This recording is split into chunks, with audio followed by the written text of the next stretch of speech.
تو میں اپنے ایک واقف سپیرے سے ایک زہریلا سانپ پٹاری میں بند کر کے لے گئی اور پٹاری چارپائی کے نیچے رکھ دی۔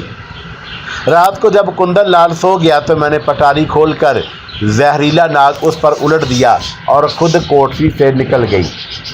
جب سویرے ہوا تو میں نے کوٹری کا دروازہ کھول کر اندر گئی۔ میرا پتی مردہ پڑا تھا، سانپ نے اسے ڈس کر ہلاک کر دیا تھا۔ میں نے رونا شروع کر دیا۔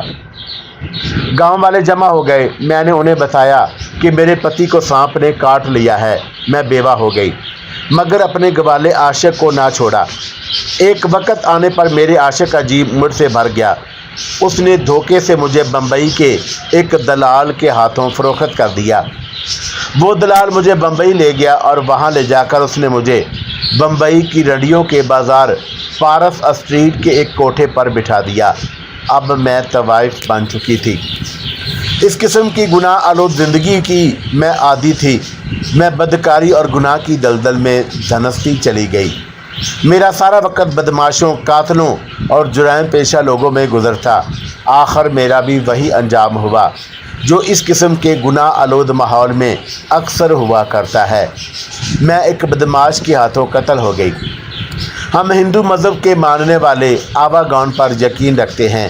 ہمارا عقیدہ ہے کہ مرنے کے بعد ہمارے کرموں کے مطابق دوسرا جنم ہوتا ہے۔ میرے ساتھ بھی یہی ہوا۔ میرا دوسرا جنم میرے برے کرموں کے مطابق لومڑی کے روپ میں ہوا۔ جب میں مر گئی تو میرا تیسرا جنم کتیا کے روپ میں ہوا، اور اسی طرح کئی ایک جنم لینے کے بعد آخر کار میں نے اپنی ہی بدروح کی شکل میں جنم لیا۔